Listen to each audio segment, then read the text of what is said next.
BNP থেকে সদ্য বহিষ্কৃত ও ব্রাহ্মণবাড়িয়া ২ আসনে স্বতন্ত্র সংসদ সদস্য প্রার্থী ব্যারিস্টার রুমিন ফারহানা বলেছেন, গত ১৭ বছর আমি কার জন্য লড়াই করেছি আপনারা সবাই জানেন।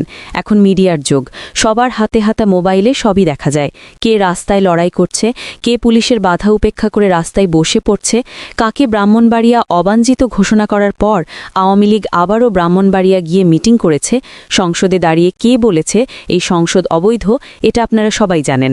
শনিবার ১৭ জানুয়ারি বিকেলে সরাইল উপজেলার নোয়াগাঁও ইউনিয়নের ইসলামাবাদ ৮ নং ওয়ার্ড গ্রামবাসী আয়োজিত নির্বাচনী উঠান বৈঠকে এসব কথা বলেন তিনি। রুমিন বলেন, আমি শুধু একটা কষ্টের কথা বলি, যাদের জন্য আমি এই লড়াইটা করেছি, আমার প্রাণের দল, যে দলের হাত ধরে আমার রাজনীতিতে আসা, আমার নেতা ৩ বারের প্রধানমন্ত্রী বেগম খালেদা জিয়া, দেশনেত্রী বেগম খালেদা জিয়া। বেগম খালেদা জিয়া আমাকে রাজনীতিতে নিয়ে আসছে। বেগম জিয়ার ভালোবাসায়, আশ্রয়ে, সহযোগিতায় আমি এত দূর আসছি। আমার মা বেগম খালেদা জিয়া যেদিন মারা গেছেন সেই দিন আমি বহিষ্কার হয়েছি। আমার মা জীবিত থাকা অবস্থায় আমাকে বহিষ্কার করা যায় নাই।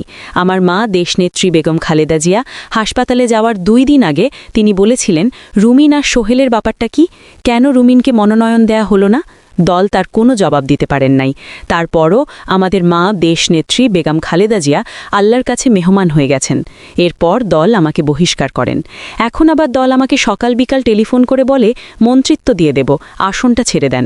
আমার জান থাকতে, আমার শরীরে এক বিন্দু রক্ত থাকতে মন্ত্রিত্ব তো দূরের কথা, আমি সারা দুনিয়ার কারো কথায়, কারো জন্যে আমি আমার এই মানুষদের ছেড়ে যাব না।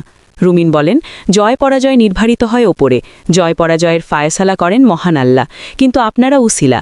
আমি আপনাদের দরবারে আসছি, আপনাদের উঠান বৈঠকে আসছি, আপনাদের বাড়িতে আসছি, আমি খালি হাতে আসছি।